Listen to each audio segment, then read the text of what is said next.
Doctor YS Rajasekhara Reddy. ఆ మనిషి గుర్తు రాగానే మొట్టమొదట గుర్తొచ్చే అంశం ముఖం నిండా చిరునవ్వు. నడుచుకుంటూ వస్తే రాజసమే నడుచుకుంటూ వస్తుందా అన్నట్టుగా ఉండేది. ఆ ఖద్దరు పంచ దగ్గరికి వచ్చి పాప్స్ అని చేయి చాచినప్పుడల్లా, నన్ను దగ్గరికి తీసుకున్నప్పుడల్లా ఎంత ధైర్యమో మాటల్లో చెప్పలేనిది.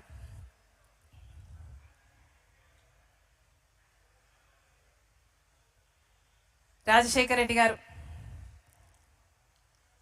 చనిపోకముందు ఆ కొద్ది రోజులు ఆయనతో గడిపిన జ్ఞాపకాలు మీతో పంచుకోవాలని ఉంది. ఆ కొద్ది రోజులు ఆల్మోస్ట్ నాన్నని నేను కలిసిన ఆఖరిసారి కావచ్చు. ఆ రోజు కలిశాను, మరుసటి రోజు నేను బెంగళూరుకు వెళ్ళిపోవడం జరిగింది. ఆ రోజు రాత్రి నేను కలిసినప్పుడు నాన్న మాట, పాప్స్ దేవుడు ఎంత చేశాడు కదా, మన జీవితాల్లో దేవుడు ఎంత చేశాడు, ఏమీ కాని నన్ను ఇంత దూరం తీసుకొచ్చాడు, ఇంత సాధింపచేశాడు, ఈరోజు ఇంత చెయ్యగలిగాము అంటే, ఇంతమంది జీవితాలలో వెలుగు నింపగలిగాము అంటే దేవుడు నిజంగా ఎంత గొప్పవాడు, ఎక్కడో ఉన్నవాడిని తీసుకొచ్చి ఇంత ఎత్తున నిలిపాడు, ఇంత అవకాశాన్ని ఇచ్చాడు అని దేవునికి ఎంతో గ్రేట్ఫుల్గా ఉన్నాడు. ఉంటూ ఇంకో మాట కూడా అన్నాడు, పాప్స్ నా జీవితము జలయజ్ఞాని కోసమే దేవుడు పుట్టించాడేమో, జలయజ్ఞం నేను చేయగలిగితే నా జీవితం, నా పర్పస్ నేను ఫుల్ఫిల్ చేసిన వాడిని అవుతాను. ఇవన్నీ మిగతాటివన్నీ ఆరోగ్యశ్రీ అయినా, ఫీజు రీయింబర్స్మెంట్ అయినా, ఇందిరమ్మ ఇల్లు అయినా, 108 ఇవన్నీ బోనస్, కానీ జలయజ్ఞం మాత్రం నా హృదయానికి చాలా దగ్గర అన్నాడు. ఆ విషయం నాకే కాదు, క్యాప్షన్ మామ కూడా, కేవీపీ రామచంద్రరావు గారికి కూడా బాగా తెలిసిన విషయం. ఎందుకంటే ఎలక్షన్లో కౌంటింగ్ జరుగుతున్న సమయంలో నాన్న చాలా టెన్షన్ పడ్డ అంశం ఏది అంటే, ఎందుకు అంటే, ఒకవేళ మనం మళ్ళీ అధికారంలోకి రాకలేకపోతే జలయజ్ఞం ఏమవుతుంది, అన్ని ప్రాజెక్టులు ఆగిపోతాయి, ఈ ప్రాజెక్టులలో పెట్టిన డబ్బంతా వృధా అయిపోతుంది, వచ్చే నాయకులు పట్టించుకోరు, జలయజ్ఞం పూర్తి కాదు, 1 కోటి ఎకరాలకు నీళ్ళు ఇవ్వలేమని చాలా టెన్షన్ పడ్డాడు.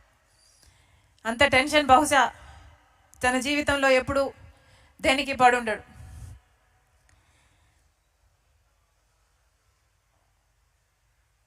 అంతేకాదు, నాన్న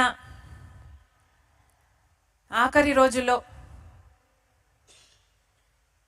ప్రజల దగ్గరికి వెళ్ళాలి, ఎందుకంటే ప్రజలు ఒక అవకాశం ఇచ్చారు, ఆ ప్రజలకు మనం రుణపడి ఉండాం అన్న భావన నాన్నలో చాలా ఉండేది. ఒకసారి ఆలోచన చేయండి, ఏ ముఖ్యమంత్రి కూడా ఎలక్షన్లు అయిపోయాక గెలిచిన తర్వాత అంత తొందరగా మళ్ళీ ప్రజల్లోకి వెళ్ళాలి అని అనుకోడు. కానీ రాజశేఖర రెడ్డి గారు మాత్రం సాచురేషన్ పద్ధతిలో ప్రతి పథకము ప్రజలకు అందాలి, ఇంకా ఇల్లు లేని వారు ఉన్నారేమో, ఇంకా ఆరోగ్యశ్రీ అందని వారు ఉన్నారేమో, ఇంకా ఫీజు రీయింబర్స్మెంట్ అందని వారు ఉన్నారేమో, ఎవరికి ఏ అవసరం ఉన్నా అవసరం తీర్చాలి అని రచ్చబండ కార్యక్రమం ప్లాన్ చేశాడు రాజశేఖర రెడ్డి గారు.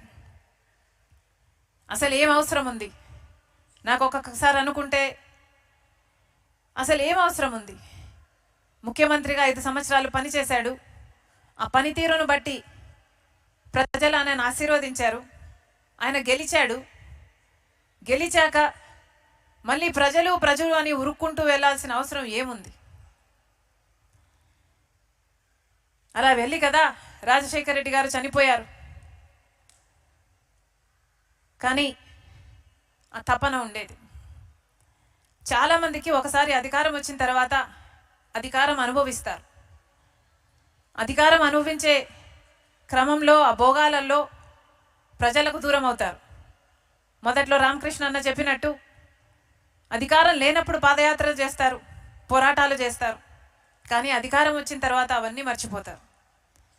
కానీ రాజశేఖర రెడ్డి గారు 5 సంవత్సరాలు ముఖ్యమంత్రి అయిన తర్వాత, సేవ చేసిన తర్వాత, అంత అద్భుతమైన పథకాల రూపకల్పన చేసి అద్భుతంగా అమలు చేసిన తర్వాత, గెలిచిన తర్వాత మళ్ళీ ప్రజల్లోకి పోవాలి అని ఉరుక్కుంటూ వెళ్ళి మనందరికీ దూరం అయ్యాడు రాజశేఖర రెడ్డి గారు. ఎంతమంది ఉంటారు అలాంటి నాయకులు? వెతికినా కనిపించరు. భూతద్దం పెట్టి వెతికినా కనిపించరు అలాంటి నాయకులు. ఇదే రాజశేఖర రెడ్డి గారితో, నాన్నతో నేను ఒకప్పుడు అన్న మాట, పా నువ్వు అనుకున్నంత మెజారిటీ రాలేదు కదా రెండోసారి గెలిచినప్పుడు. కారణం ఏమిటి? నువ్వు నీ ప్రజలను ఎంతగానో ప్రేమించావు, నిత్యం తప్పించావు, ఎన్నో పథకాలకు రూపకల్పన చేశావు. ఆ పథకాల గురించి మళ్ళీ ఇంటికి వచ్చి ప్రతిరోజు ఇది ఇది ఇది ఇది అని, ఇది ఇలా చేస్తున్నాం, ఇది ఇలా చేస్తున్నాం, ఈ పథకం ఇంతమందికి అందుతుంది, ఇంతమందికి లబ్ధి చేరుతుంది అని ఈ 5 సంవత్సరాలు అంత ఎగ్జైట్మెంట్తో ఇన్ని పథకాలు చేశావు, ఇంత ప్రేమించావు. కానీ ఏమైంది? నువ్వు ప్రేమించినంతగా నీ ప్రజలు నిన్ను మళ్ళీ ప్రేమించినట్టు లేరు కదా అని అన్నాను. మెజారిటీ తక్కువ వచ్చింది కాబట్టి. దానికి ఆయన ఏమీ అనలేదు, నవ్వాడు, చిరునవ్వు, పర్వాలేదులే పాప్స్ అన్నాడు. కానీ ఆ రోజు అర్థం కాలేదు నాకు ప్రజలు ఆయనను ఎంత ప్రేమించారు అని. ఏ రోజు అర్థమైందంటే, నాన్న చనిపోయిన తర్వాత రాజశేఖర రెడ్డి గారు చనిపోయారు అని వార్త విని ఆ నిజం భరించలేక, ఆ నిజాన్ని జీర్ణించుకోలేక ఎంతోమంది 700 మందికి పైగా ఆయన వెనకాలే చనిపోయారు. ఆ రోజు అర్థమైంది నాన్న తన ప్రజల్ని ఎంతగా ప్రేమించాడో, ప్రజలు కూడా తనని అంతగా ప్రేమించాడు అని.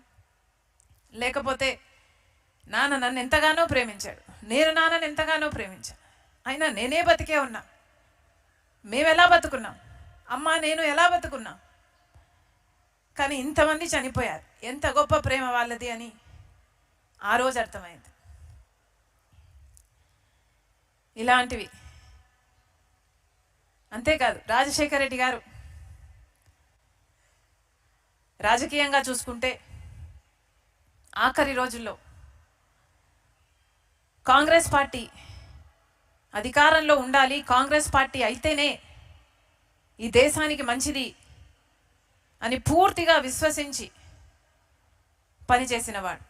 కాంగ్రెస్ పార్టీలో ఉన్న నిబంధత అయితే ఏమి, కాంగ్రెస్ పార్టీలో అయితే ఉన్న వర్కింగ్ సిస్టమ్ అయితేనేమి, ఆ వర్కింగ్ సిస్టంలో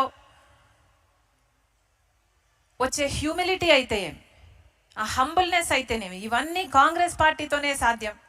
కాంగ్రెస్ పార్టీ అయితేనే ఇందిరమ్మ దగ్గర నుంచి, రాజీవ్ గాంధీ దగ్గర నుంచి ఎన్నో అద్భుతమైన పేదల కోసం, సంక్షేమం కోసం, అభివృద్ధి కోసం ఆలోచన చేసి దేశాన్ని పైకి తేగలదు అని పూర్తిగా విశ్వసించిన వ్యక్తి రాజశేఖర రెడ్డి గారు.